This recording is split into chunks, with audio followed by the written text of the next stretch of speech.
আসসালামু আলাইকুম ভিউয়ার্স, আজকের আমি আসলাম আপনাদের জন্য সহজভাবে ঝুরি ভাজা রেসিপি নিয়ে। এবং এই ঝুরি ভাজা দিয়ে আবার চানাচুর তৈরি করা একই সাথে আমি দেখিয়ে দিলাম। আপনারা বাসায় যদি আপনাদের কাছে এই ভিডিওটি একটুও ভালো লাগে তো বাসায় তৈরি করে খাবেন।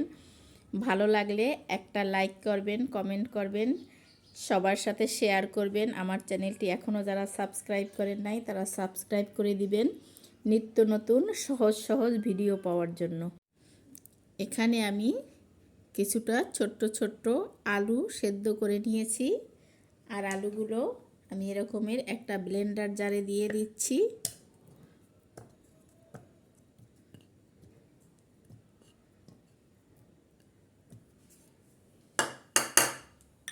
আর এখানে অল্প পরিমাণ পানি দিয়ে দিচ্ছি। এখন সম্পূর্ণটা ব্লেন্ড করে আমি একেবারে মিহি করে নেব। এখানে একটা বাটি দিয়ে নিয়েছি আর একটা এরকমের ছাঁকনি নিয়েছি। আমি যে ব্লেন্ড করে নিয়েছি আলুটা, সম্পূর্ণ আলুটা আমি এখানে ঢেলে দিচ্ছি। আমি আলুটা এখানে ঝাঁঝরিতে দিয়ে চেলে নেব, যাতে কোনো রকমের গোটা থাকলে সেটা এখানে মিক্স হতে না পারে।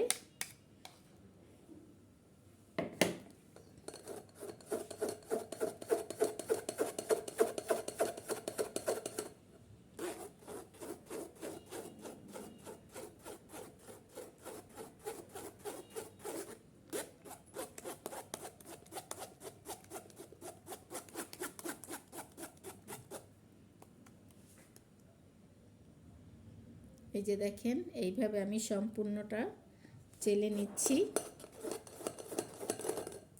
এখানে দেখেন সম্পূর্ণ আলুটা আমি চালনি দিয়ে ভালো করে ছেঁকে নিয়েছি, যেন কোনো আস্ত গোটা আলু না থাকে। এখন এখানে একটা চালনি দিয়ে আমি 1 কাপ পরিমাণ আটা দিয়ে দিলাম। আটাটা আমি চেলে এর মধ্যে দিয়ে দিচ্ছি।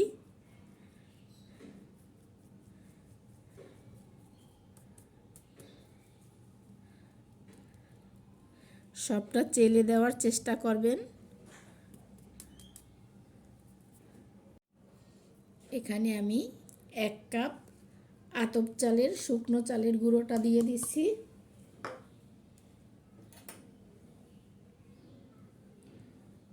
হাফ চামচের মতো হলুদের গুঁড়ো দিয়ে দিলাম। 1 চামচ মরিচের গুঁড়ো, জিরা আর ধনিয়ার গুঁড়ো 1 চামচ,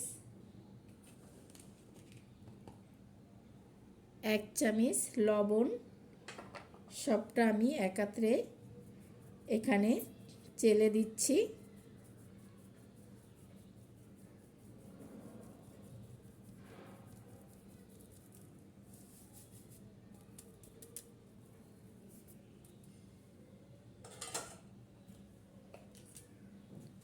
আর একটা ম্যাগি মশলা দিয়ে দিলাম।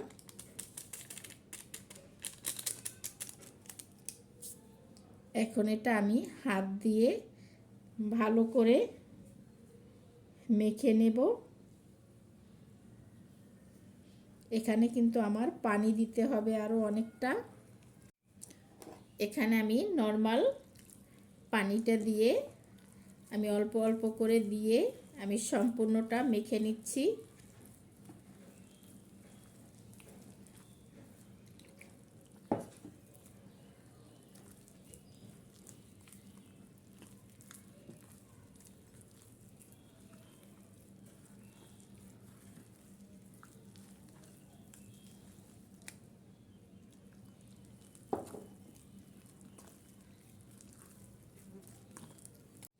এই যে দেখেন এতটুকু ঘনত্ব করেছি আমি, এটা দেখলেই বুঝতে পারবেন।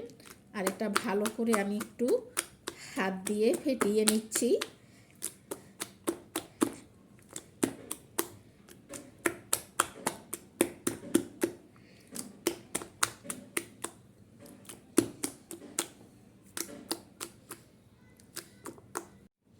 এই যে দেখেন এখানে ভালো করে ফেটানো হয়ে গেছে।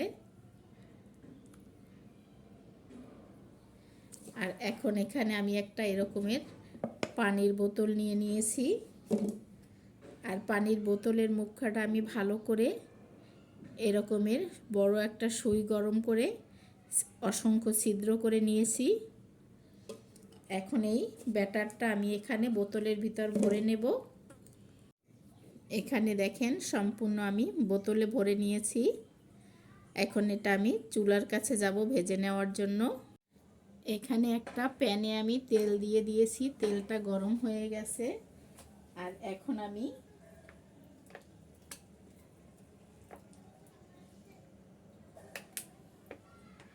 এইভাবে ঝুরির মতো দিয়ে দিলাম, আর এটা মিডিয়াম আছে আস্তে আস্তে করে মচমচা করে ভেজে নিতে হবে। একটু আলতো হাতে পাশে সরিয়ে আমি এখানে আরও দিয়ে দিচ্ছি।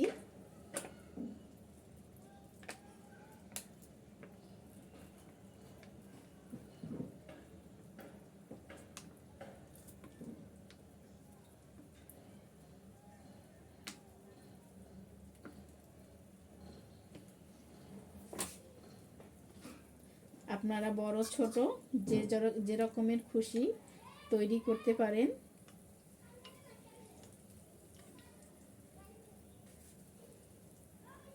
এখানে দেখেন উল্টিয়ে পাল্টিয়ে আমি ভেজে নিয়েছি, টাটকা করে ভেজে নিয়েছি আমি।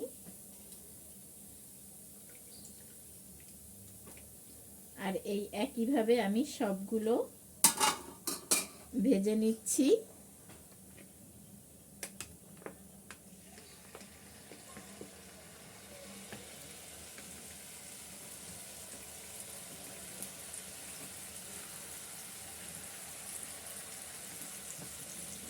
সবগুলো আমি একইভাবে ভেজে নিচ্ছি। এখানে সব ঝুরিগুলো ভাজা হয়ে গেছে। এখন কিছুটা বাদাম আমি ভেজে নেব তেলে।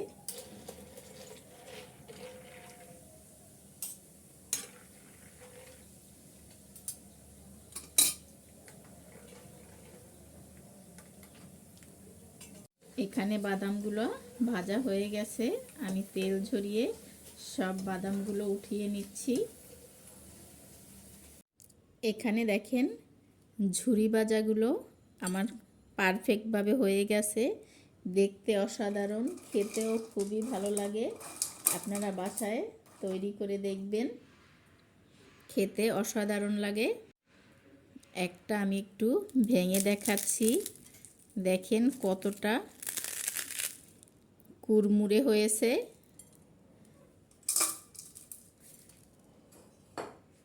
আর এখানে আমি বড় করে দুইটা বানিয়েছি, এই দুইটা আমি সম্পূর্ণ ভেঙে নিচ্ছি।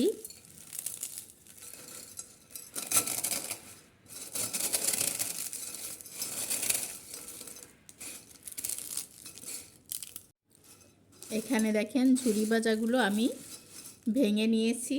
আর একটা ম্যাগি মশলা এখানে আমি দিয়ে দিচ্ছি, কিছুটা ভাজা জিরে গুঁড়ো দিয়ে দিচ্ছি, আর কিছুটা এখানে বাদাম যে আমি ভেজে রেখেছি সেই বাদাম দিয়ে দিচ্ছি। সব একসাথে আমি মিক্স করে নিলাম। হয়ে গেল ঝুরি ভাজা এবং চানাচুর ভাজা। আপনারা এরকমের বাসায় সহজভাবেই কিন্তু তৈরি করে এটা সপ্তাহ জুড়ে সংরক্ষণ করতে পারবেন, খেতে খুবই ভালো লাগে। তো বাসায় একবার হলেও তৈরি করে খাবেন। যদি ভালো লাগে অবশ্যই আমাকে কমেন্টে জানাবেন। আমার পাশে থাকার জন্য আমার চ্যানেলটি সাবস্ক্রাইব করে লাইক কমেন্ট শেয়ার করে দিবেন। ফেসবুক পেজ থেকে যারা দেখছেন তারা লাইক কমেন্ট শেয়ার করে আমার পেজটি ফলো করে দিবেন।